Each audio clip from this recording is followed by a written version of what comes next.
शादी के पहले से ही विभा को कपड़े धोने का बड़ा शौक था। कभी नल के नीचे तो कभी तालाब के पास। अरे मेरी नीली वाली लुंगी नहीं दिख रही है। विभा की अम्मा, कहाँ रखी है लुंगी? अरे वो तो विभा ने परसों ही धोकर रखी थी आपकी अलमारी में, देखो वहीं होगी। वो ना मैंने आज धो दी, मुझे लगा कि गंदी हो गई होगी। अरे कैसे गंदी हो गई थी, उसे तो मैंने पहना भी नहीं। हे भगवान, इस लड़की के कपड़े धोने की आदत से परेशान हो गया हूँ मैं। जितना तो घर में राशन नहीं आता, उससे कहीं ज्यादा डिटर्जेंट पाउडर का खर्चा है। इसकी शादी करवा दो, शादी जाए अपने घर में ही करे काम, फिर चाहे घर के कपड़े धोने हो या पूरे गांव के। हाँ ठीक बोल रही हूँ, देखता हूँ मैं कोई लड़का। वो दिन भी आ जाता है जब विभा को देखने लड़के वाले आ जाते हैं। लड़की मुझे अच्छी लगी। होने वाली सास कहती है, बेटी अगर कुछ पूछना है तो पूछ लो। वैसे तो हमारी लड़की बहुत ही शर्मीली है, जो बोल दो वो मान लेती है, इसे क्या पूछना होगा। अरे कैसी बात कर रही हो माँ, मुझे इन लोगों के घर रहना है, सवाल तो कई है। हाँ हाँ बेटा, पूछ लो ना, क्या पूछना है।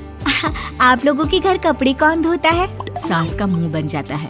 देखो, अगर तुम ये कहना चाहती हो कि तुम्हें कपड़े धोने नहीं आते तो सुन लो, कपड़े मैं ही धोती हूँ, लेकिन तुम्हारे आ जाने के बाद मैं रुमाल तक नहीं धोऊंगी। अरे चुप रहना भाग्यवान, बहू बेचारी घर आई नहीं, उसे डराना शुरू कर दिया। वो क्या है ना बिटिया, अभी तक तो ये कल्लू की माँ ही धोती थी, लेकिन अब तुम्हारे पापा तो दहेज में वॉशिंग मशीन देंगे ही। तभी विभा की माँ बोल पड़ती है, सवाल भी पूछा तो क्या। वैसे भाई साहब, मशीन की तो फिर भी कपड़े धोने की कैपेसिटी होती है, मतलब जो बिटिया दे रहे हैं ना विभा, इसे कपड़े धोने का बहुत शौक है। ये आप लोगों के क्या, आस पड़ोस गांव मोहल्ले सबके कपड़े धो दे और उफ तक ना करे। बाहर देखा नहीं आपने कितने कपड़े सूख रहे हैं, सब हमारी बिटिया ने ही तो धोए हैं। बस भी करो ना माँ, शर्म आ रही इतनी तारीफ सुनकर। और तो और एक दाग निकाल कर दिखाओ तो मान जाओ। हाँ अच्छा अच्छा, माफ करना बेटा, मैंने गलत समझा। हमें तो रिश्ता बहुत पसंद है। और ऐसे जुड़ जाता है रिश्ता कपड़े धोने का शौक रखने वाली विभा का। उसकी शादी हो जाती है कोयला फैक्ट्री में काम करने वाले कल्लू के साथ। शादी के बाद अचानक विभा चिल्लाती हुई सास के पास आती है। सासू माँ, अरे सासू माँ कहाँ है आप? ये तो धोखा है, धोखा दिया आप लोगों ने मुझे। इसे ससुर के चक्कर के बारे में पता चल गया। अरे तो उसमें तुझे क्यों धोखा मिला है? अरे नल में पानी नहीं आता, कपड़े कैसे कब धुलेंगे? अच्छा अच्छा, तू पानी नहीं आ रहा उसकी बात कर रही है। तो आपने क्या सोचा? कुछ नहीं। अच्छा, तेरी माँ ने कहा था कि कपड़े धोने का शौक है, तुझे याद आया मुझे। शौक शौक बोलकर कपड़े धोने वाले मेरे जुनून को कम ना आके सासू माँ, कपड़ा धोना मेरा गुरूर है। तभी पति भी वहाँ आ जाता है। अभी अभी मैंने इसे सनी देओल की फिल्म दिखाई है, उसी के डायलॉग मार रही है माँ। अच्छा सुन, साफ साफ बता रही हूँ, पानी सुबह 4 से 6 और शाम को 10 से 12 आता है, समझी? विभा टाइमिंग सुनकर हैरान हो जाती है। ये क्या भूतों का मोहल्ला है? सुबह 4 बजे उठकर कौन कपड़े धोता है? 4 बजे टंकी में पानी जाता है, फिर सारा दिन धोना ना, किसने मना किया? अरे कैसी बात कर रही हैं? 200 लीटर की टंकी में कितने कपड़े धो लूंगी मैं, सुबह ही उठ जाऊंगी मैं। अब क्या था, विभा सुबह 4 से लेकर रात के 12 बजे तक कपड़े ही धोती रहती। एक रोज सास पड़ोस से निकलकर कहीं जा रही होती है कि साथ वाली कहती है, हाँ कल्लू की माँ, जरा ये बताओ कि 2 साड़ी है, 2 ब्लाउज और एक पेटीकोट और एक नाड़े वाला लंबा कच्छा।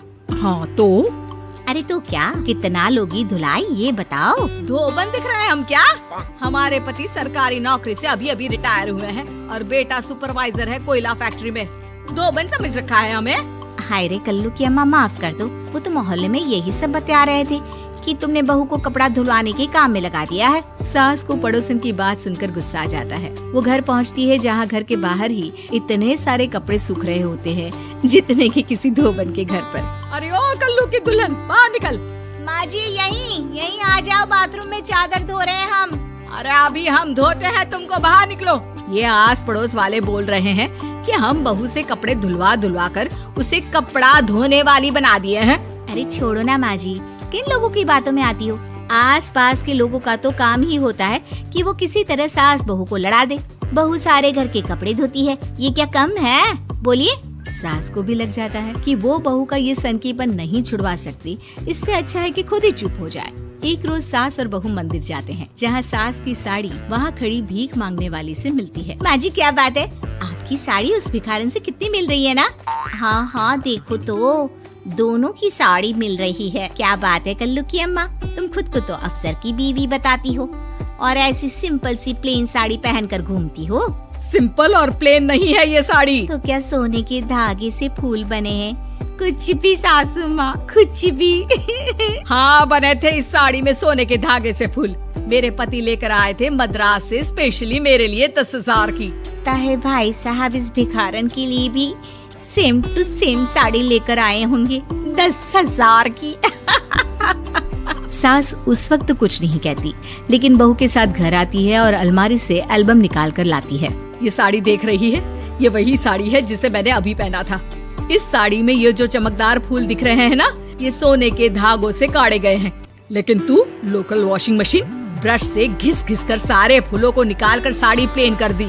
मुझे माफ कर दीजिए सासू माँ। और तो और, जब मैंने तुझे तेरी गलती के लिए कुछ नहीं कहा, लेकिन तूने तो सबके सामने मेरा मजाक ही बना दिया। क्यों? बहू को समझ में आ जाता है कि अब से उसका कपड़े धोना बंद।